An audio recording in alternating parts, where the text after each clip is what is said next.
우리가 로마서 말씀을 읽었는데 로마서 말씀의 전체 중심 주제를 한마디로 요약하라고 물어보신다면 로마서의 주제는 하나님의 복음입니다. 하나님의 복음. 아예 로마서를 한 단어로 줄여보십시오라고 하신다면 로마서의 주제는 복음입니다. 복음, 예수 그리스도를 믿음으로 말미암아 죄사함 받고 의롭게 되어 하나님의 자녀가 된다라고 하는 이 복된 소식. 바울은 이 복음을 위해서 로마서를 썼습니다. 그래서 서론에 보면 로마서 1장부터 17절까지 이 짧은 절수 안에서 바울은 복음이라는 단어를 7번이나 반복해서 강조합니다. 그리고 14절에 보면 나는 그 복음의 빚진 자입니다 라고 고백을 하죠. 사실 바울은 복음을 만나기 이전, 복음 그 자체이신 예수 그리스도를 만나기 전에는 복음을 핍박하던 자였죠. 그리스도인들을 잡아서 박해하고 죽이던 자였습니다. 바울 자신의 고백대로라면 그는 폭행자요 죄인 중에 괴수였죠. 그런데도 하나님께서는 그의 이런 모든 불순종과 악행을 용서하시고 오히려 그를 주님의 제자로 삼아 주셨습니다. 그가 다메섹 도상에서 부활하신 주님을 만나 뵙고 자기가 얼마나 놀라운 하나님의 사랑과 은혜의 빚진 자인가 하는 것을 깨달은 바울은 그때부터 빚진 자된 심정이 되어서 복음을 전하는 삶을 살게 됩니다. 그래서 그는 오늘 본문에도 보면 15절에 굉장히 의미 있는 말을 했어요.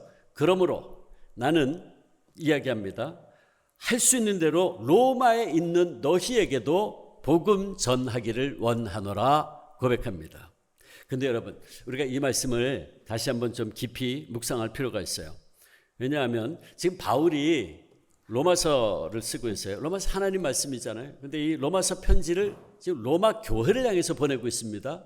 로마에 있는 로마 교회 교인들에게 편지를 하는데 서론의 인사가 끝나자마자 바울이 하는 말이 뭐냐 하면 내가 너희들에게 복음을 전하겠다는 거예요.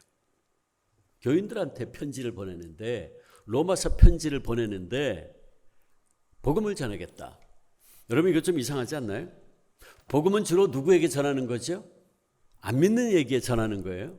근데 바울은 지금 믿는 자들의 무리인 로마 교회 공동체를 향해서 편지를 보내면서 인사가 끝나자마자 내가 너희에게 복음을 전하겠다는 거예요. 이상하죠? 바울은 왜 복음이란 주로 안 믿는 이들에게 전한다는 것을 전하는 것이라는 상식을 넘어서면서 이런 얘기를 하는 것일까? 우리가 이 문제에 대한 대답을 하기 위해서는 로마에 있는 이 교인들, 로마서의 수신자, 이 로마서 이 교인들이 어떤 분들이었는가 알 필요가 있는데 6절과 7절 보면 이 로마서 수신자, 로마에 있는 교인들이 어떤 사람들인가 하는 걸 알 수 있어요. 6절과 7절 같이 읽습니다. 시작. 너희도 그들 중에서 예수 그리스도의 것으로 부르심을 입은 자니라. 로마에서 하나님의 사랑하심을 받고 성도로 부르심을 입은 모든 자에게 하나님 우리 아버지와 주 예수 그리스도로부터 은혜와 평강이 있기를 원하노라. 아멘. 자, 15절에 보면 바울이 말합니다. 로마에 있는 너희에게 복음을 전하겠다. 근데 6절 보니까 너희도 그들 중에 있다. 너희가 누구인가를 세 가지로 설명을 했어요. 6절과 7절에 보면 첫째, 너희는 누구인가? 예수 그리스도의 것으로 부르심을 입은 자들이다. 예수의 것입니다. 예수님께서 십자가에서 물과 피로 값주고 사심받은 예수 그리스도의 것이다. 그 말이죠. 그 다음에 두 번째, 로마에서 하나님의 사랑하심을 받고, 그러니까 로마에 있는 너희는 누군가? 하나님 사랑받는 사람들이에요. 하나밖에 없는 외아들 예수 그리스도를 십자가에 아낌없이 내어주신 그 하나님 아버지의 사랑을 받은 사람들, 이게 로마에 있는 너희입니다. 그 다음에 세 번째, 성도로 부르심을 입은 모든 자. 성도, 거룩한 백성. 거룩하다라고 하는 말은 구별됐다 하는 뜻입니다.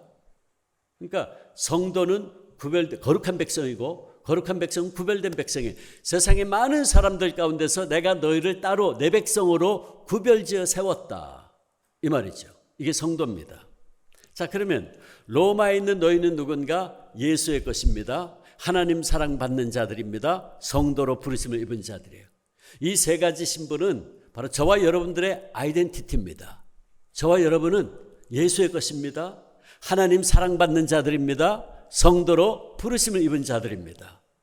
자, 그런데 다시 이제 그럼 처음 질문으로 되돌아가겠습니다. 자, 그렇다면 왜 바울은 이렇게 예수의 것이고 하나님 사랑받는 자들이고 성도로 부르심을 입은 자들에게 왜 복음을 전하겠다는 겁니까? 이상하잖아요. 바울이 지금 뭔가 착각하고 있는 건 아닐까요? 더군다나 오늘 본문 8절 말씀 보면 로마 교회 교인들의 믿음이 온 세상에 전파되어 있다 그랬어요. 믿음이 소문난 교회입니다. 믿음이 좋은 교회였어요. 그런데 또 로마서 16장 19절 보면 바울은 또 이런 말을 합니다. 너희 순종함이 모든 사람에게 들리는지라 그러므로 내가 너희로 말미암아 기뻐하노라. 바울이 지금 어디 있냐면 고린도에 있어요. 바울이 3차 전도 여행을 하는 중에 고린도에 있는데 로마에 있는 로마 교회를 향해서 지금 고린도에서 편지를 쓰는 거예요. 그런데 고린도에 있는 바울에게 무슨 소문이 또 들려왔냐 하면 너희 순종함이 모든 사람에게 들리는지라. 순종함이 있다, 행함이 있다 그 말이에요. 그것도 소문났어요. 고린도에 있는 바울에게까지 로마 교회 교인들의 행함이 들려왔단 말이죠. 내가 그 얘기를 듣고 나니까 참 내 마음이 기쁘고 감사하다 그렇게 표현한 거예요. 자, 그렇다면 여러분 보세요. 믿음도 소문났어요. 행함도 소문났다고요. 그러면 여러분 생각해 보세요. 이거 좀 이상하잖아요. 예수의 것입니다. 하나님 사랑받는 자들입니다. 성도로 부르심을 입었어요. 믿음이 소문났어요. 행함도 소문났어요. 아니 이렇게 신앙생활 잘하고 있는 교인들 보고 왜 복음을 전하겠다는 겁니까? 이상하잖아요. 근데 바울은 참으로 심각하게 로마 교회 교인들에게 복음 전하기를 원했어요. 10절 어떻게 하든지 이제 하나님의 뜻 안에서 너희에게로 나아갈 좋은 길 얻기를 구하노라. 내가 너희에게 가서 복음을 전하는 것이 하나님의 뜻이라는 거예요. 11절 그래서 너희 보기를 간절히 원한다. 13절 형제들아 내가 여러 번 너희에게 가고자 한 것을 너희가 모르기를 원치 않는다. 여러 번 가려고 했는데 아직 여건이 안 돼서 못 갔다는 거예요. 그러므로 마침내 15절 나는 할 수 있는 대로 로마에 있는 너희에게도 복음 전하기를 원하노라. 어떻게 해서든지 너희에게 가서 복음 전하기 원한다는 거예요. 그러므로 바울의 이런 집요한 의지를 보면 우리는 바울이 지금 뭔가 착각하고 있는 것이 아니구나 하는 걸 알 수 있죠. 그렇다면 우리는 바울이 이렇게 로마에 가서 복음을 전하고자 했던 데는 분명히 무슨 이유가 있었을 터인데 그 이유가 무엇이었을까요?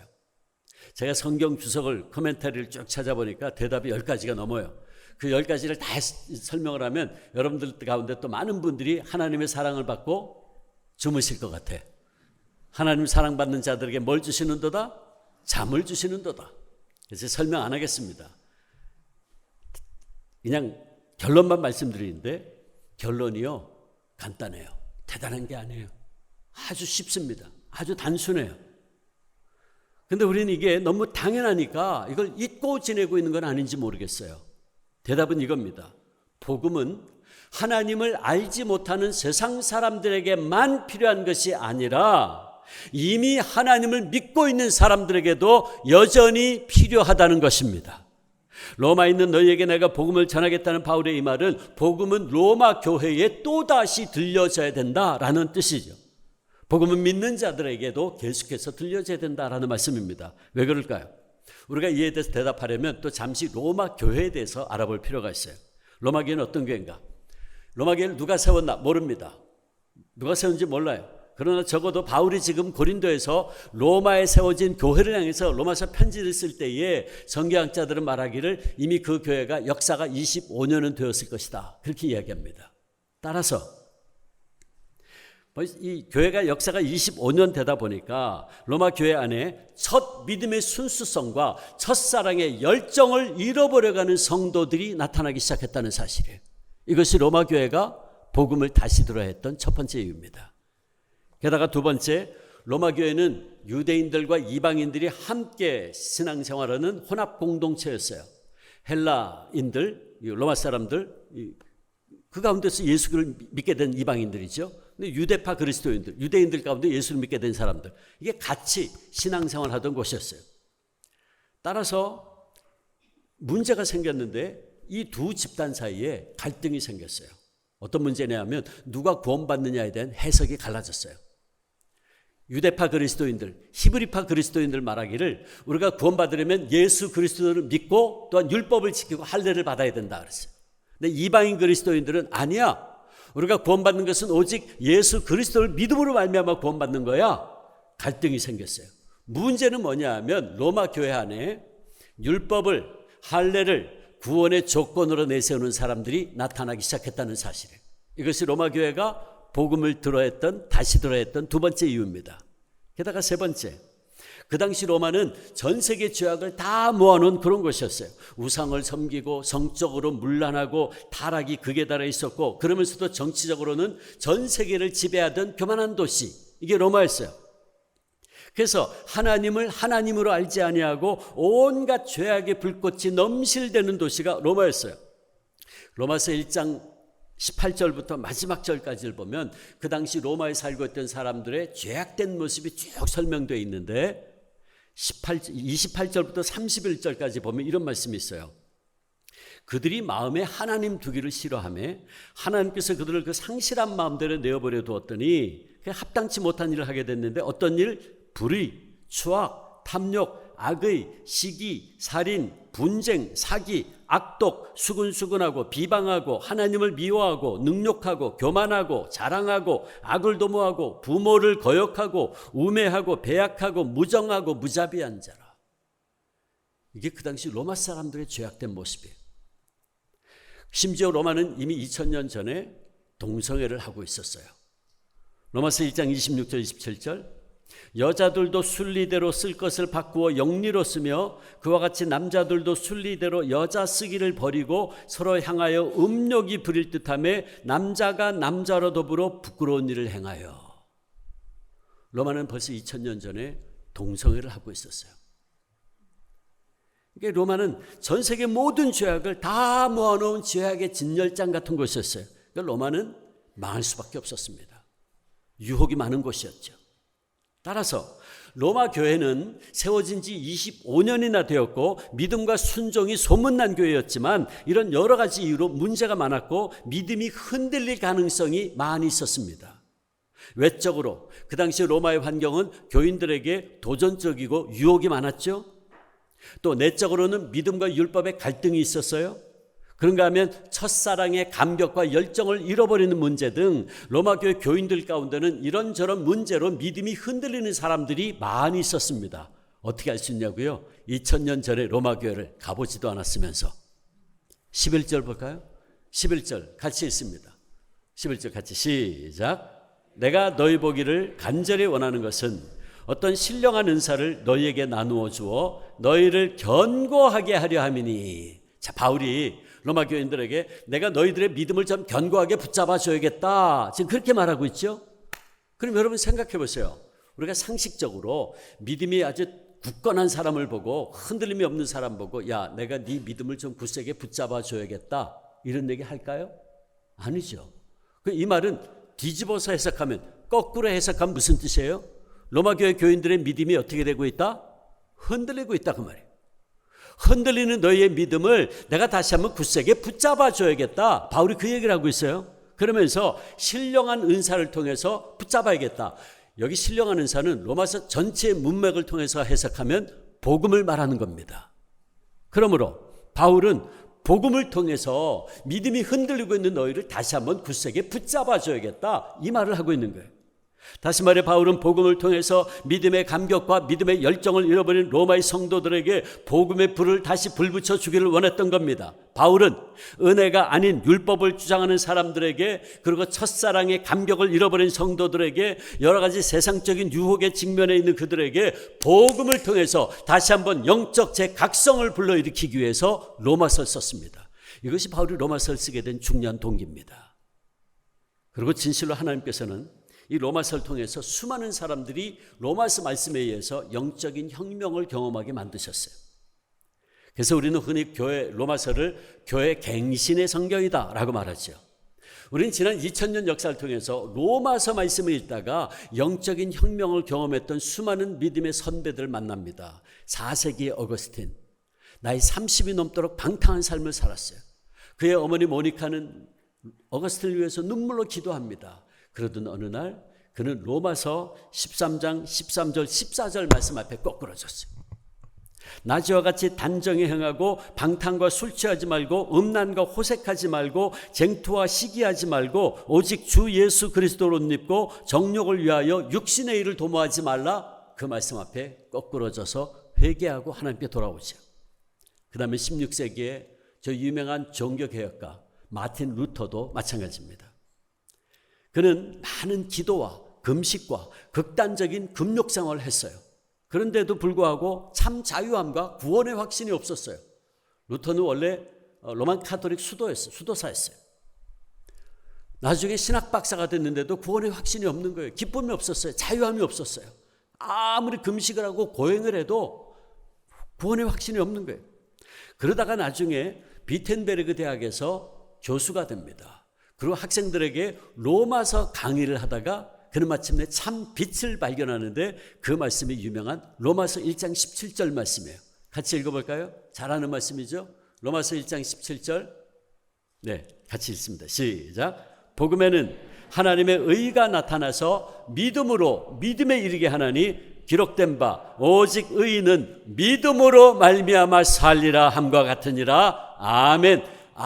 오직 믿음이구나. 고행이 아니구나. 율법이 아니구나. 솔라 피데. 오직 믿음이구나. 그래서 종교개혁의 횃불을 높이 들었어요. 그로부터 약 200년 뒤에 이 로마서 말씀은요, 저 유명한 감리교회 창시자 요한 웨슬레 목사를 뒤집어 놓았어요. 여러분, 우리가 지난 2000년 역사를 통해서 이 로마서 말씀을 통해 영적 혁명을 경험했던 사람들을 예를 들자면 끝이 없을 거예요. 자, 그렇다면 이제 우리 얘기를 좀 해볼까요? 예수 그리스도의 것으로 부름받고 하나님 사랑받는 오클랜드 한인교회 성도 여러분, 우리는 어떻습니까? 혹시 우리에게도 다시 복음이 들려져야 하지는 않나요? 로마교회 교인들에게 복음이 다시 들려져야 했듯이 오늘 우리에게도 이 복음이 다시 들려져야 하지는 않습니까? 어떤 목사님이 이런 말 한 기억이 있어요.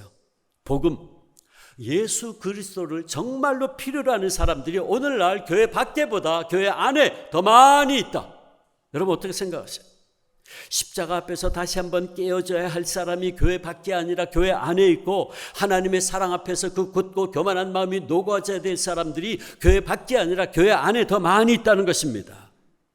여러분, 제가 아까 우리 교인들, 우리들의 아이덴티티가 뭔가 얘기했어요. 저와 여러분은 예수의 것이라 그랬죠.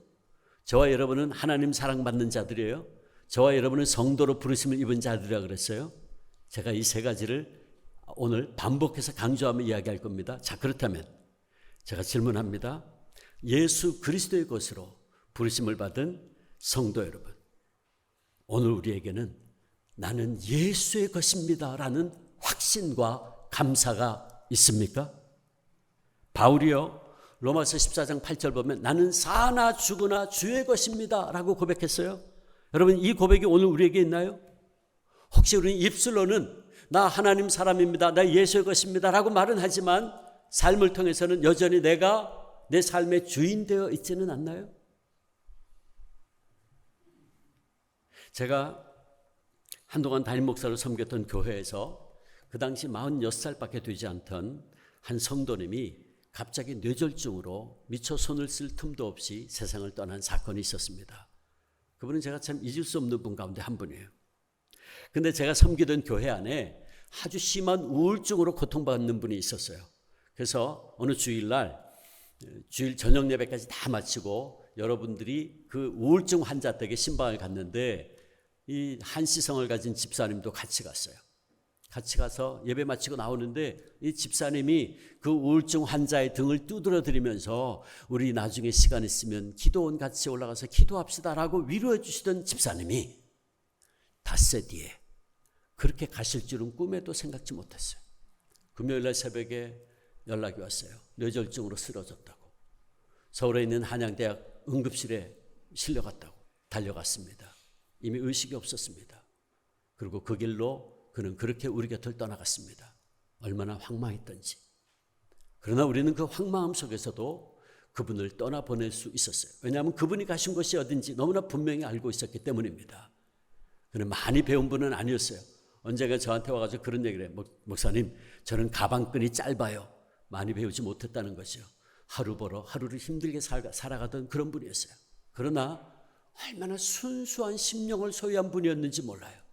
언젠가 그분이 저한테 또 그런 얘기를 해요. 목사님, 나 같은 보잘것없는 사람, 나 같은 죄인을 위해서, 지옥의 땔감으로 밖에 쓸모없는 나를 위해서 예수님이 십자가 위에서 물과 피를 다 흘리시고 나를 예수의 것 삼아주셨어요. 얼마나 감사한지요. 목사님, 저 예수의 것입니다. 저 예수의 것입니다. 그렇게 고백하던 분이었어요. 그러게 우리는 그분이 가신 곳이 어딘지 너무나 분명히 알고 있었기에 그분을 보내드릴 수 있었습니다. 그는 자신이 예수의 것임을 너무나도 분명히 알고 있었죠. 나는 사나 죽으나 주의 것입니다. 그렇다면 제가 이 시간 다시 한번 여러분에게 도전적인 질문을 던집니다. 여러분은 오늘 밤에 만약 내가 그렇게 주님의 부름을 받는다면 아멘, 주님, 저를 주님 계신 곳으로 불러주시니 주님 감사합니다. 고백할 수 있습니까? 저는 사나 죽으나 주님의 것입니다. 고백할 수 있습니까? 만약 이 질문에 혹시 우리 가운데 단 한 분이라도 확실히 대답할 수 없는 분이 있다면 이 설교는 그분을 위한 겁니다. 그가 복음을 다시 들어야 됩니다. 여러분, 교회에서 신앙생활 10년, 20년, 30년, 40년 소용없어요. 교회에서 집사, 권사, 장로, 목사 다 소용없어요. 이 질문에 대답할 수 없다면 그는 복음을 다시 들어야 됩니다. 두 번째, 우리는 하나님 사랑받는 자라 그랬죠? 여러분, 오늘 우리에게는 나는 하나님 사랑받는 사람입니다라고 하는 신분의식에 대한 확신이 있습니까? 감사가 있습니까? 나는 복음의 빚진 자라고 하는 하나님의 사랑과 은혜에 대한 감격의 눈물이 우리 심령 속에 남아 있습니까? 우리가 찬송가 305장 나 같은 죄인 살리신 그 찬송 부를 때에 내 심령 깊은 곳에서 감사의 눈물이 흐르고 있습니까? 저는 이 찬송을 부를 때마다 또 생각나는 분이 한 분 있어요. 제가 미국에서 공부를 하면서 그때 목회를 했는데 보스턴에서 한인교회를 제가 목회를 하면서 박사과정을 공부를 하고 있었어요. 근데 제가 섬기던 그 교회에 부부가 교회를 나오는데 아내 되시는 집사님은 얼마나 예쁘게 신앙생활을 하는지 몰라요. 근데 남편 되시는 분이요, 교회는 열심히 나와요. 근데 신앙생활을 안 해. 그분들은 뉴햄프셔주에 살고 있었고 그분들이 이제 보스턴까지 내려오려면 한 2시간 차를 몰고 내려와야 되는데 이 남편 되시는 분이 아주 젠틀맨이에요. 자기 부인 옆자리에 딱 모시고 그 2시간을 차를 몰고 내려와요. 그러고는 자기 부인은 예배당 안에 잘 모시다 드리고 자기는 안 들어와. 자기는 언제 주차장에서 혼자 책 보고 있든지 안 들어오는 거예요. 여러 번 권했어요. 예수 믿읍시다. 같이 신앙생활 합시다. 근데 그러면 그때마다 대답을 안 해요. 그 대답을 안 하고요, 씩 웃으면서 고개를 싹 돌립니다. 야, 이런 분들 말이에요, 대책이 없어요. 뭐 이래서 못 믿겠고 저래서 못 믿겠습니다. 그러면 설명이라도 해줄 텐데, 대답이라도 해줄 텐데 그것도 아니야. 그냥 대답도 안 해. 그러면 씩 그냥 고개 돌려요. 아, 나중에 참 얄밉더라고요. 근데 쥐어박을 수도 없고 말이지. 근데 어느 날 이분이 계속해서 몸이 피곤했어요. 너무 힘들었대요. 병원에 갔어요. 종합 검진을 했는데 결과는 암 판정이 났어요. 그 수술을 하려고 들어갔는데 30분 만에 나왔어요. 어떻게 된 거냐 그랬더니 이미 암세포가 혈관을 통해 온몸에 퍼졌대요. 3개월 선고가 내린 거예요. 이게 병원에서 더 이상 할 게 없다고 그냥 집으로 돌아가서 삶을 정리하라고 돌려보낸 거예요. 제가 그 얘기를 듣고 이제 그 다음부터 저도 일주일에 한 번씩 2시간씩 차를 몰고 올라갔어요. 장로님, 권사님들과 함께 올라갔어요. 갈 때마다 예배를 드렸죠. 예배를 드릴 때마다 예수 그리스도의 복음을, 십자가의 복음을, 피의 복음을 전했어요. 그러던 어느 날 그분 가시기 약 한 달 전이었던 것 같아요. 그날도 예배를 드리러 올라갔는데 예배를 시작하려고 그러는데 그분이 목사님, 제가 간증 하나 해도 되겠습니까? 하시라고. 첫 마디가 저 이번에 수지 맞았습니다. 수지 맞았대요. 암으로 오늘 내일 하는 분이 수지 맞다니. 그래서 제가 그게 무슨 말입니까? 그때 하는 말이 뭐냐 하면 목사님, 그동안 제가 나 잘난 줄 알고 나 똑똑한 줄 알고 제가 하늘 높은 줄 모르는 교만한 삶을 살았습니다. 제가 그 교만한 삶 살다가 죽어 영원한 지옥불에 떨어질 뻔했는데 제가 이번에 암에 걸려서 목사님과 여러분들 통해서 예수 그리스도의 복음을 전해 듣고 제 속에 영생이 임했습니다. 얼마나 감사한지요. 제가 이제 갈 곳이 어딘지 너무나 분명히 알게 됐습니다. 목사님 감사합니다. 저 수지 맞았습니다. 그 얘기예요. 저는 그분이 그렇게 대단한 분인지 몰랐어요. 원자력공학 PhD였는데 제가 그분과 몇 번 대화하면서 그런 생각을 했어요. 이분이 원자력공학에서 원자폭탄이나 혹은 수소폭탄 같은 거 만드는 최첨단 분야의 과학자구나. 제가 그런 생각은 한 적이 있어요. 그런데 그분 이제 가시고 난 다음에 장례 예배를 드리는데 그분이 일하던 그 미국인 회사에서 회장이 와가지고 조사를 하는데 너무너무 안타깝다는 거예요. 너무나 실력 있는 사람인데 너무 일찍 갔다. 그래서 안타까워하는 거예요. 그러면서 하는 말이 그분이 다루던 그 분야를 미국 내에서도 10명 손꼽는다는 거예요. 어렸을 때 이민을 갔대요. 천재라고 신동이라는 얘기를 들으면서 자랐어요. 자기 분야의 원자력공학 분야의 최고의 권위자가 된 거예요. 그런데 그날 그가 그렇게 고백한 거예요. 목사님, 그동안 나 잘난 줄 알고 나 똑똑한 줄 알고 제가 하늘 높은 줄 모르는 교만한 삶을 살았는데 그 교만한 삶 살다가 죽어 영원한 지옥불에 떨어질 뻔했는데 제가 이번에 암에 걸려서 예수 그리스도를 영접하게 되고 제 속에 천국이 임했습니다. 얼마나 감사한지요. 저 수지 맞았습니다. 그 얘기. 그러고는 찬송 하나 불러도 되겠습니까? 부르시라고. 그랬더니 305장 나 같은 죄인 살리심. 그 찬송을요 정말 눈물 흘리며 그 찬송을 불러요.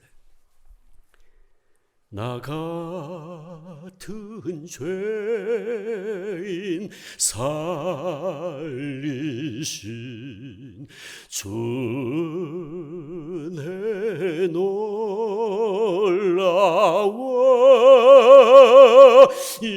잃었던 생명 찾았고 광명을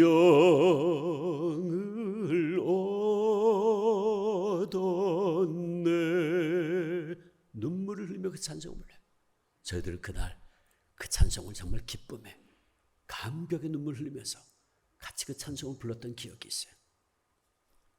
하나님 사랑받는 성도 여러분, 오늘 우리에게는 죄로 말미암아 죽어 마땅한 나를 십자가의 보혈로 씻어주시고 하나님의 자녀 삼아주심에 대한 감사와 감격이 내 심령 속에 있습니까?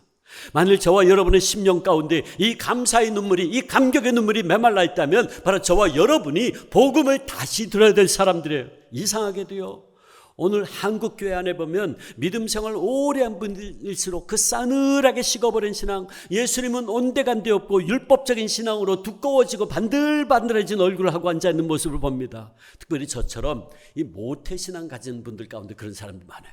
여러분, 모태신앙이 뭐죠? 어머니 뱃속에서부터 교회 다닌 친구들. 그런데요, 교회에서 좀 부흥회 하니까 열심히 참석합시다. 좀 교사로도 봉사하고 찬양대도 좀 봉사하고 좀 열심히 합시다. 목사님이 아무리 그래도요, 목사님 저 시간 없어요. 저 못해요. 못해. 도망다니는 친구들 보면 모태신앙 가진 사람들이 많아요. 제가 잘 알아요. 제가 그랬으니까. 참 안타깝죠. 왜 저렇게 관심이 없을까? 왜 저렇게 움직이기 어려울까? 염려되고 안타까운 분들 보면 공통점이 있는데 하나같이 예수 믿은 지 오래된 사람들이 많아요.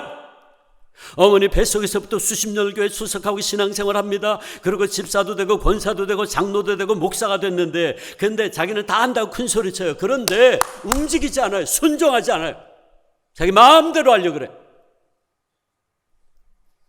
아무리 피를 불어도 춤추지 않습니다. 노래 부르지 않아요. 순종하지 않아. 그 심장에 주님의 뜨거운 보혈이 말라버렸어요. 감격을 잃어버렸어요. 눈물을 잃어버렸어요. 그런데도 자기가 신앙이 좋은 줄 알고 있어요. 복음을 다시 들어야 됩니다. 세 번째, 여러분, 우리가 하나님의 부름받은 거룩한 백성, 성도, 왕같은 제사장임을 기억하고 살고 있나요? 성도가 뭐라 그랬죠? 거룩한 백성? 거룩한 백성은 뭐예요? 구별된 백성이에요. 저와 여러분은 구별된 삶을 살고 있나요? 참 안타까운 것은 많은 그리스도인들이 예배당 안에서 예배드리고 찬송할 때에는 성도인 것 같고 교인인 것 같은데 예배당 문 밖에만 나가면 성도인지 아닌지 구별이 안 돼. 똑같이 싸우고 미워하고 시기하고 욕하고 말이에요. 구분이 안 돼. 참 안타깝지요. 정말이지 세상 사람들과는 구별되게 살라고 성도로 부름받은 우리가 어쩌다가 이렇게 되었는지. 지금 한국교회는요, 안 믿는 사람들을 통해서 개독교라고 욕을 먹고 있어요. 교인들이.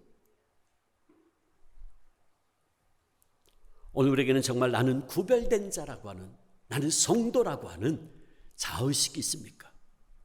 만약 그렇지 못하다면 우리는 복음을 다시 들어야 돼요. 그렇다면 여러분, 우리가 복음을 다시 듣는다는 건 무엇입니까?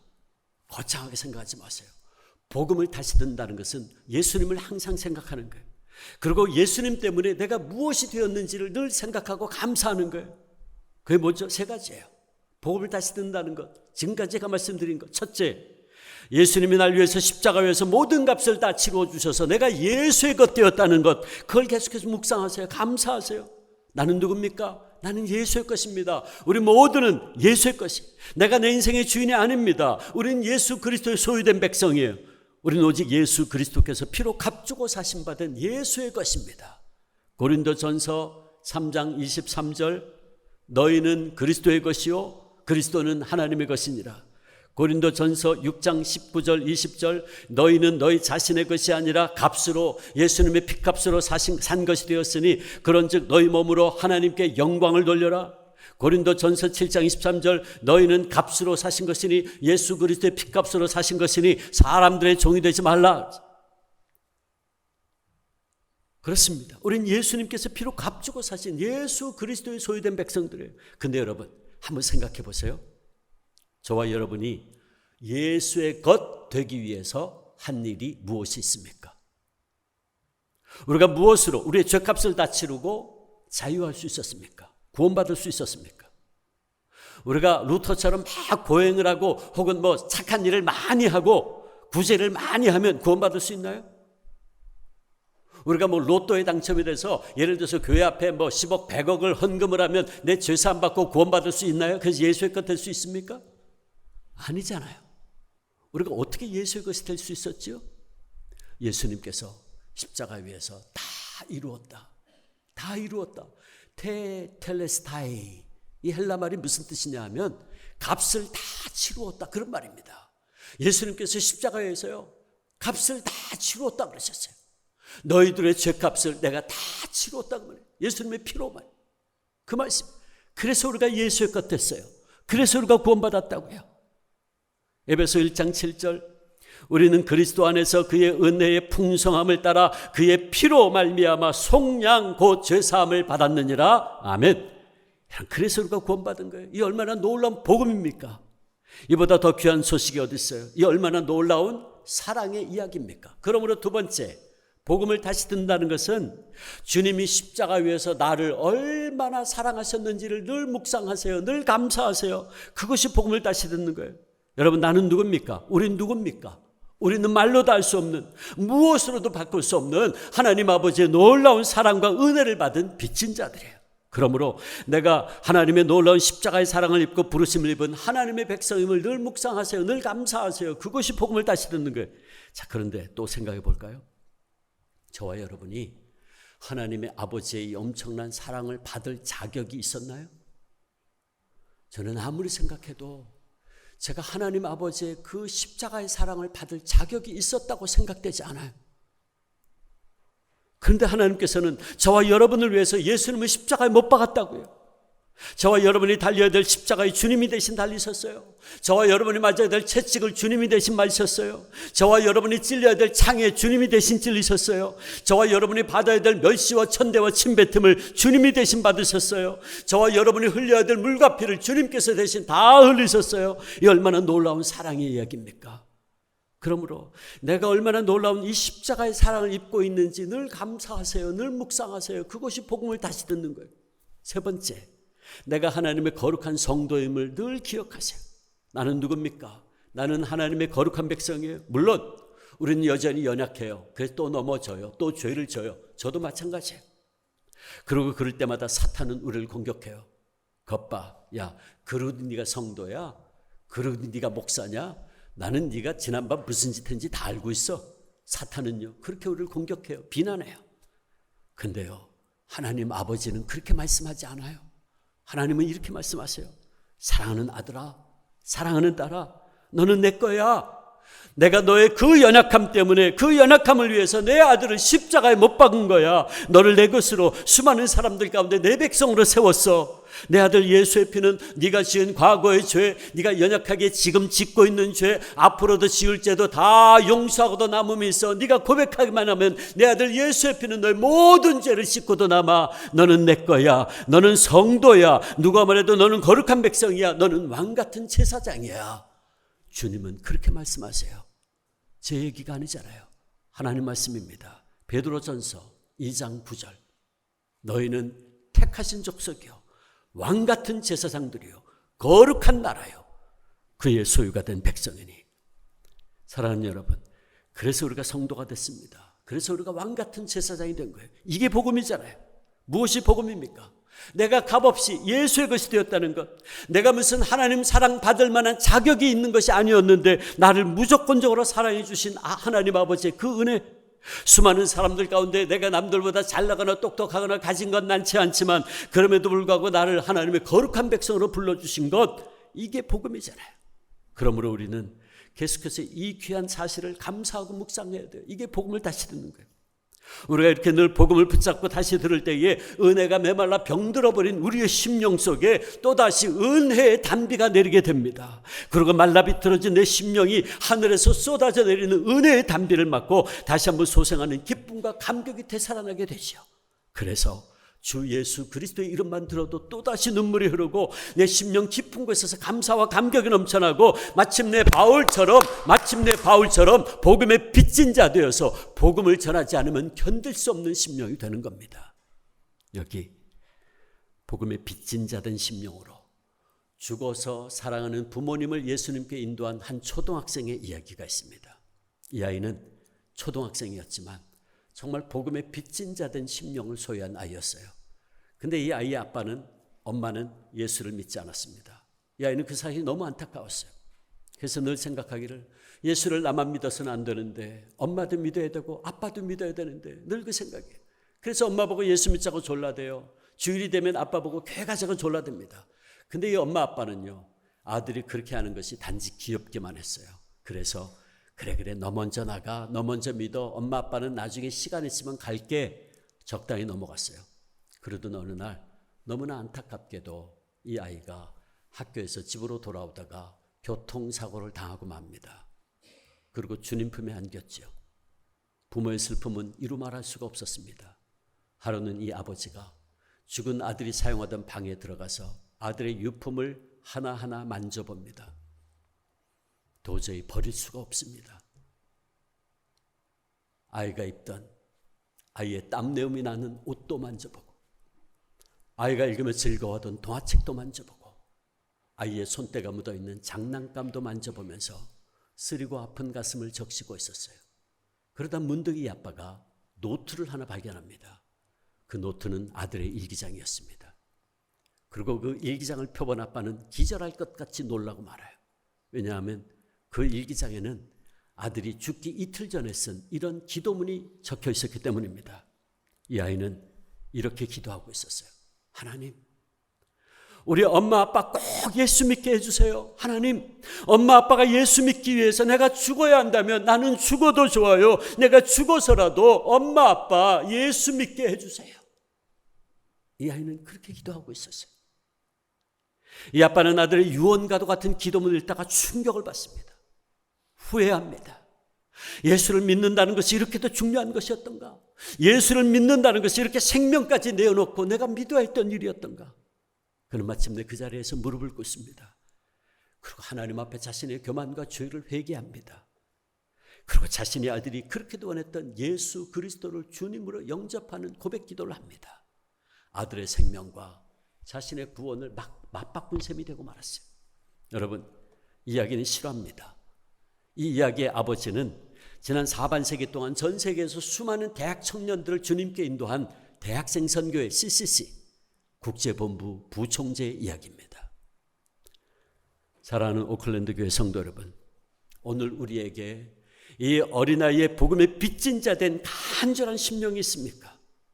그리고 이 빚진 자 된 심령으로 우리 주변의 수많은 영혼들 안타깝게 바라보고 있습니까? 생명을 품고 생명을 살리는 교회가 되어야 되는데 여러분의 마음속에 지금 생명을 품고 있습니까? 분명히 여러분 주변에 지금 아직도 하나님을 알지 못한 채 죄와 사망 가운데 헤매고 있는 분들이 있을 거예요. 여러분 친구들 가운데, 여러분 동력자들 가운데, 여러분 가족 가운데, 부모님, 자녀들, 친척 가운데 분명히 있을 거예요. 그런데 여러분 그분들을 생각할 때 말이에요. 지금 떠오르는 얼굴, 떠오르는 이름 있죠? 근데 그분들 생각할 때 여러분 가슴이 아프지 않습니까? 안타깝지 않습니까? 그렇다면 저와 여러분은 복음을 다시 들어야 돼요. 복음을 다시 붙잡아야 된다고요. 저는 제 심령이 메말라지고 기도의 문이 막힐 때마다 늘 되새기는 명상이 하나 있어요. 그는 제가 지난 이틀 동안 소개했던 신사참배 반대하시다가 감옥에서 순교하신 고 주기철 목사님. 목사님께서 남기신 고난의 명상이라는 기도문이 있어요. 이런 내용입니다. 주님을 위하여 오는 고난을 내가 이제 피하였다가 이 다음 내 무슨 낯으로 주님을 대하오리이까? 주님을 위하여 이제 당하는 수옥을 감옥에 갇히는 것을 내가 피하였다가 주님이 너는 내 이름과 의로 평안과 즐거움은 다 받아 누리고 고난의 자는 어찌하고 왔느냐고 물으시면 나는 무슨 말로 대답하랴? 주님을 위하여 오는 십자가를 내가 이제 피하였다가 이 다음 주님께서 너는 내가 준 유일한 유산인 고난의 십자가는 어찌하고 왔느냐고 물으시면 나는 무슨 말로 대답하랴? 그는 엄청난 고난의 세월을 보낸 분이었어요. 제가 지난 이틀 동안 소개를 했지만 주기철 목사님, 제 할아버님인데 정말 많은 고문을 당했어요. 언젠가 저희 숙부님께서 저희 작은아버님이 저한테 이야기해 준 게 있어요. 그 당시 저희 집에는 저희 숙부님 초등학생, 그리고 저희 할머니, 증조 할머니, 그러니까 주기철 목사님의 친어머니, 팔순의 할머니였는데 세 식구가 있었어요. 근데 평양 형무소에서 목사님 이제 감옥에 계신데 면회 오라는 연락이 왔대요. 그러니까 면회를 가도 안 시켜주던 사람들이 갑자기 면회를 오라니까 아이고 할렐루야 그러면서 막 세 식구가 달려갔대요. 그랬더니 그날따라 평양 형무소장이 앞에 나와서 기다리고 있더래요. 그러면서 하는 얘기가 그동안에 주 목사님이 너무 고생을 해서 자기들이 이제 풀어드리기로 결정을 했다 그러더래요. 그래서 감사합니다 그랬더니 한 가지 더 드릴 말씀이 있다. 그게 뭐냐 그랬더니 자기들이 택시까지 대절해 드릴 테니까 택시 타고 가시다가 평양에 서기산이라고 하는 큰 산이 있는데 거기에 평양 신사가 있었어요. 신토 슈라인. 일본의 조상신 섬기는 말하자면 우상 숭배하는 그 신토 슈라인을 세워놨는데 그 앞에 가다가 목사님 차에서 내릴 필요도 없습니다. 그냥 차 창문만 조금 내려놓고 목사님 고개만 한번 까딱 해주시면 됩니다. 그러면 보는 사람 없으니까 목사님 체면도 서고, 근데 목사님도 한 번 정도는 까딱 해주셔야 자기들도 체면 서고 서로 좋은 게 좋은 거니 그렇게 합시다 그러더래요. 근데 저희 할머니가 그 얘기를 들으시고는 이런 자에 거절하셨어요. 그렇다면 모시고 나가지 않겠습니다. 거절했어요. 그랬더니 그래 어디 봅시다. 그러더니 지하실로 데리고 내려가더래요. 그 당시 평양 형무소에 면회소는 3층에 있었는데 그날은 지하실로 데리고 내려가더래요. 이상하다 싶었지만 뭐 베이스먼트로 내려가라 그러니까 내려갔대요. 가서 기다리고 있는데 차가운 콘크리트 바닥에 기다리고 있는데 저희 숙부님 보니까 큰 유리 창문이 큰 게 있더래요. 근데 그걸 이렇게 쳐다보니까 그러니까 희미하게 누런색에 이제 노란색에 말하자면 등이 두 개가 켜 있는데 저희 숙부님 가만히 보니까요 그 안에 칼이 있고 검도가 있고 몽둥이가 있고 밧줄이 있고 막 이상한 것들이 있대요. 그게 평양 형무소 지하 고문실이었어요. 고문하는 곳이었어요. 그곳에서 엄청난 토처를 한 거죠. 근데 이제 숙부님 그렇게 보고 이제 저게 뭔가 보고 있는데 목사님께서요 간수의 등에 옆에 나오시더래요. 그러니까 얼마나 고문을 당했는지 당신이 뭐 몸을 가눌 수가 없을 정도가 돼가지고 나오시더래요. 나오시다가 가족이 있으니까 반가우니까 손을 흔드셨어요. 저 숙부님도 이제 당신 아버지가 나오니까 손을 흔들었대요. 그런데요 일제 형사들이 목사님 팔을 딱 잡더니 두 팔을 잡더니 공중에다가 매달아 놓는 거예요. 딱 이렇게 묶어가지고 매달아 놓은 거예요. 그네처럼 매달아 놓은 거예요. 조금 있다 보니까 형사들이 삥 둘러섰는데 몽둥이들을 다 들고 있더래요. 그중에 검도를 들고 있는 녀석이 기합소리를 내면서 야! 그러더니 목사님을 빡 때리면서 미는 거예요. 그 목사님 공중에 매달려 있으니까 때리면서 미니까 반대편에 있는 녀석이 또 딱 때리고 양 사방에서 때리기 시작하는데요. 저 숙부는 보니까요. 당신 아버지가 한 20대 맞으니까 기절하시더래요. 옆에 저희 증조 할머니 당신 아들이 눈앞에서 이렇게 얻어맞는 모습 보시고 기절하시고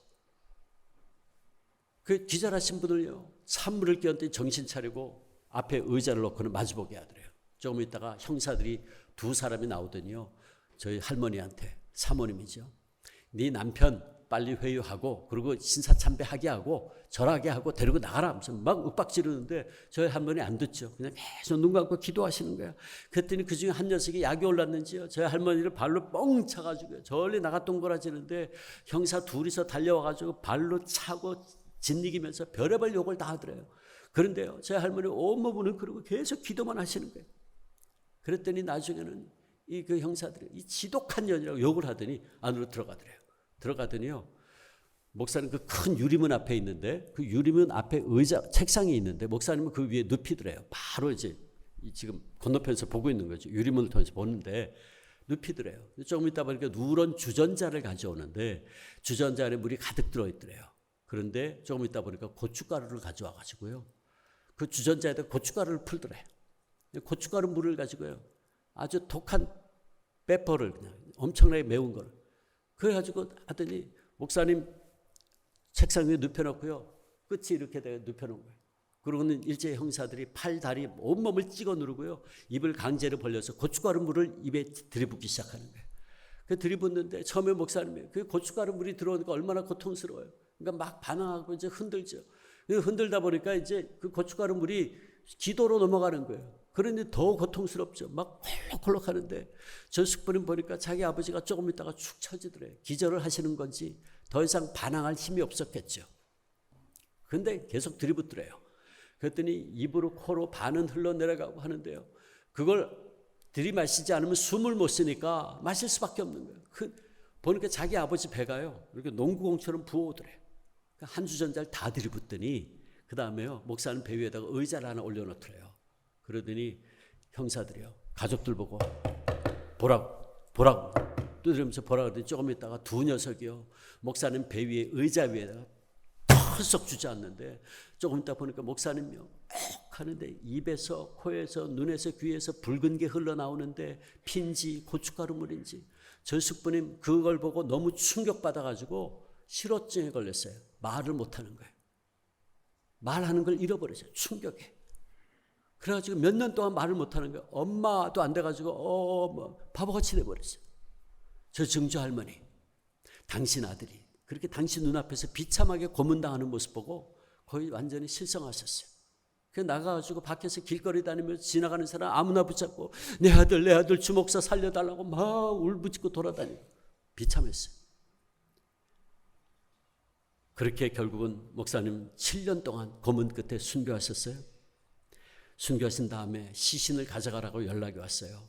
평양 형무소 달려갔더니 사각괴짝 2개를 엮어서 시신을 내주는데 온몸이 상처투성이고 시커멓게 썩어 있더래요. 모시고 왔어요. 장례 절차가 시작됐습니다.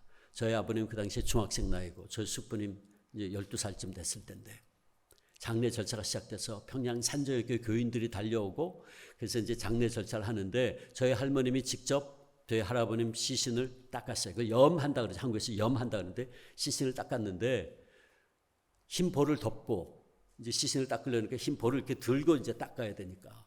근데 흰 볼을 저희 할머니가 드는 순간 목사님 팔하고 다리가 밖으로 이제 나온 거죠. 근데 저희 아버님하고 숙부님이 동시에 봤대요. 손발을 탁 봤는데요. 손톱, 발톱이 하나도 없더래. 고문하면서 대나무를 얇게 썰어가지고 쑤셔놓고 벤치로 다 잡아 뽑아버렸어요. 발은 망치로 두드려가지고 발 모양이 없더래. 홍채가 뭉그러지고 시커멓게 썩어있더래. 발톱도 하나도 없고. 근데 순간 저희 숙부님 얘기가 어린 마음에 그게 부끄럽더래. 창피하더래. 자기 아버지가 너무 비참한 그 모습이 그래도 어머니가 원망스럽더래. 왜? 내 아버지의 비참한 모습을 우리 가족이 아닌 다른 사람들도 있는데 왜 보여주나. 그래가지고 자기가 어린 마음에 그게 부끄러워서 이렇게 가렸대요. 가렸는데 저희 할머니 시신을 닦아 내려오다가 막내 아들이 일고 있으니까 손 치워라고 탁 보니까 손발이 그 모양이에요. 그러니까 저희 할머님도 미처 그걸 못 보셨던 거였죠. 근데 그 모습을 보고 아이들이 초크받는 걸 눈치채시고는 깜짝 놀라시고는 흰볼을 황급하게 내려놓고서는 얘들아 미안하다. 그리고 한참 우셨다 그래요. 말로 할 수 없는 고문을 당하셨어요. 근데 그분이 어떻게 그런 모든 고문을 견디고 승리할 수 있었을까요? 제가 어렸을 때부터 들은 주기철 목사님은 뭐 한국교회가 생각하듯이 뭐 위대한 순교자, 강인한 순교자, 초인적인 슈퍼맨이 아니었어요. 그런 저와 여러분과 똑같은 연약한 인간이었어요. 고문당하는 것을 그렇게 무서워하고 두려워했던 분이었어요. 언젠가 한 번은 목사님이 가석방돼서 잠깐 집에 나오신 적이 있었어요. 근데 저희 아버님이 하는 얘기가 집에서 늘 굶고 있었는데 뭐 배급 다 끊어버리고 아무것도 뭐 도와주는 사람도 없고 늘 굶고 있었는데 할아버지가 이제 아버지가 잠깐 나오니까 할머니가 어디서 구해왔는지 쌀을 구해다가 이제 밥을 차려서 식사 대접을 했대요. 그랬더니 목사님이요, 밥이 이렇게 맛있냐고 하면서 막 허겁지겁 드셨대요. 그래서 저희 아버님은 옆에서 이제 당신 아버지가 저거 좀 안 남겨주나 그런지 옆에서 이렇게 서 있는데요. 바깥에서 갑자기 또 왁작지껄 소리가 들리더래요. 조금 있다가요, 또 일본 형사 하나가 문을 빵 차고 들어오면서 수갑을 여기다 놓고서는 돌리면서 주기철 나와! 그러면서 또 빵 차고 들어오더래요. 신발 신은 채. 그래서 저희 아버님이 놀래가지고 그 형사 보고 다시 자기 아버지를 봤대요. 근데 목사님이 식사를 더 이상 못하시고 손을 부르르 떨다가 수저를 내려놓으시고 당신 어머님 계신 방으로, 노모가 계신 방으로 도망치듯이 달려가시대요. 그리고 그 앞에서 무릎 꿇고 어머님, 나 같은 약한 사람이 장기간의 고문은 견디기 어렵습니다. 어머님, 제가 중간에 변절할까 봐 너무너무 두렵습니다. 저 위해서 기도해 주세요. 그래서 팔순의 노모와 목사님이요 붙잡고 서로 엉엉 울면서 기도하다가 끌려가셨어요. 왔냐? 가자. 그러지 않았어요. 저와 여러분과 똑같은 인간이었다고요. 사실 저희 집에서는 목사님 순교할 것도 알고 있었어요. 1944년 4월 21일 밤 9시에 순교하셨는데 그 전날 저희 증조할머니 꿈에 목사님이 나타나셔서 흰 두루마리를 입고 한국 전통적인 그 흰색 두루마리를 입고 오셔서 어머님에게 절을 하고 가셨대요. 그래서 저희 증조할머님이 아침에 깨나자마자 저희 할머니한테 이야기해요. 얘야, 나 간밤에 주목사 봤다. 주목사 이렇게 인사하고 가더라. 그래서 저희 할머니가 그 얘기를 듣고 순교하시는구나 직감하셨어요. 그래서 그날 면회를 가신 거예요. 아침 9시에 면회를 가려고 달려갔는데 면회를 안 시켜주더래요. 그러더니 좀 눈치가 이상하더래요. 나중에 오후 4시쯤 돼서 면회가 이루어졌어요. 마지막 면회였죠. 면회를 하고 목사님, 저희 할머니가 남기실 말씀 있습니까? 제가 전하겠습니다. 목사님 첫 번째 말씀이 뭐였냐면 어머니와 아이들 당신에게 부탁합니다. 미안합니다. 그거였어요. 목사님은 팔순의 노모를 모시지 못하고 늘 감옥에 갇혀있는 것을 안타까워했던 아들이었어요. 어린아이들 양육하고 키우지 못하고 늘 붙들려가는 것을 안타까워했던 아버지였어요. 병든 아내 돌보지 못하고 늘 붙들려 다니는 것을 안타까워했던 필부 남편이었어요. 평범한 남편이었다고요. 저와 여러분과 똑같은 인간이었어요. 그리고 두 번째 유언이 내 주님 앞에 가면 조선교회를 위해서 기도하겠습니다. 이게 두 번째예요. 조선교회를 위해서 기도하리라. 내가 하나를 밀알되기 원합니다. 그러고 들어가시는데 저희 할머니 너무 아쉬워서 그래도 또 하실 말씀 없습니까? 간수의 등에 엎여 들어가시다가 뒤돌아보시면서 뭐라 그랬냐면 여보, 나 따뜻한 숭늉 한 사발 마시고 싶소. 그분의 마지막 말이었어요. 영하 20도 내려가는 평양의 그 추운 겨울 감옥 안에서 따뜻한 숭늉 한 사발을 그렇게도 마시고 싶어 했던 연약한 인간이었어요. 여러분, 그런데 그렇게 연약한 인간이었던 그분이 어떻게 그 모진 고문을 견디고 승리할 수 있었을까요? 여러분, 그것은 연약한 인간의 힘과 의지로 할 수 있는 일이 아니었어요. 그것이 바로 십자가의 복음의 능력입니다. 그는 계속해서 고통 속에서도 십자가의 복음, 십자가 복음을 붙잡고 있었어요. 이 복음은 모든 믿는 자에게 구원을 주시는 하나님의 능력이라 그랬어요. 로마서 1장 16절 분명히 말씀합니다. 복음은 하나님의 능력이 됨이라 그랬어요. 십자가의 복음을 늘 붙잡고 있었기에 그 능력을 통해서 그가 견딜 수 있었던 거죠. 주님을 위해서 원하는 고난을 내가 이제 피하였다가 이 다음 내 무슨 낯으로 주님을 대하오리까? 주님을 위하여 이제 당하는 감옥에 갇힌 것을 내가 피하였다가 주님께서 너는 내 이름으로 평안과 즐거움은 다 받아 누리고 고난의 자는 어찌하고 왔느냐고 물으시면 나는 무슨 말로 대답하랴? 주님을 위하여 오는 십자가를 내가 이제 피하였다가 이 다음 주님께서 너는 내가 너에게 남겨준 유일한 유산인 믿음의 십자가는 어찌하고 왔느냐고 물으시면 나는 무슨 말로 대답하랴? 그는 늘 감옥 안에서 고문을 당할 때마다 십자가의 복음을 붙잡고 있었기에 복음의 빚진 자 된 심령을 소유할 수 있었고 마침내 죽기까지 충성할 수 있었던 것입니다. 제가 오늘 이야기만 하고 이제 말씀을 정리하겠는데, 언젠가 저희 할머니께서 늘 면회를 가셨는데 면회 날짜가 되면 늘 가셨대요. 시켜주든 안 시켜주든 늘 가셨대요. 근데 보통 면회를 안 시켜준대요. 근데 그날도 면회 날짜가 돼서 무조건 가셨대요. 근데 그날은 면회를 시켜주더래요. 그래 앉았는데 목사님이 나오시더니 앉자마자 하시는 말씀이 여보 나 간밤에 주님 만났어 그러시대요. 어떻게 된 거냐 그랬더니 제가 어제 얘기했죠. 한 달을 잠을 안 재면서 고문을 하는데 견딜 수가 없더래요. 그래서 지쳐가지고 마침내 감방으로 돌아와서 감옥 안에서 쓰러져 누워있는데 갑자기 누군가 목사님 이름을 부르더래요. 주기철. 처음에는 간수가 또 부르는 줄 알고 또 부르나. 근데 두 번째로 주기철. 이상한 느낌이 들더래요. 세 번째로 주기철. 누이십니까? 겨우 몸을 돌려보는데 예수님 슬픈 얼굴로 서 계시더래요. 그리고 말씀하시기를 너마저 날 버리겠느냐 그러시더래요. 너마저 날 버리겠느냐. 그때가 아마 1938년 제27차 대한예수교 장로회 총회가 평양에서 열렸어요. 그때 로마 천주교회, 감리교회, 순복음교회 다 넘어졌거든요. 다 이미 우상숭배가 넘어졌어요. 주님께서 너마저 날 버리겠느냐라고 말씀할 때에 그때 한국에 있는 모든 교회들이 다 넘어가고 몇몇 목사님들 끝까지 반대하다가 감옥에 갇힌 상태였습니다. 근데 그때 목사님께서 그렇게 대답하셨다 그래요. 주님 날 위해서 십자가에서 물과 피를 다 흘리셨는데 내가 어찌 주님 모른다고 할 수 있겠습니까? 아닙니다 주님. 아닙니다 주님. 그는 그렇게 고백했다 그래요. 그리고 마침내 순교의 제물로 하나님 앞에 그 삶을 바쳤죠. 복음의 빚진 자된 심령을 소유하고 있었기에 그는 끝까지 충성할 수 있었고 마침내 순교의 열매를 들을 수 있었던 겁니다. 사랑하는 오클랜드 장로교회 성도 여러분, 오늘 우리는 어떻습니까? 우리 다시 복음을 붙잡아야 되지 않나요? 복음이 뭡니까? 저와 여러분은 누가 뭐래도 예수의 것입니다. 저와 여러분은 그 놀라운 십자가의 하나님 사랑받은 자들입니다. 저와 여러분은 성도들입니다. 왕같은 제사장들입니다. 이게 복음입니다. 이 복음 우리 주변에 알지 못하고 방황하는 사람들 많죠.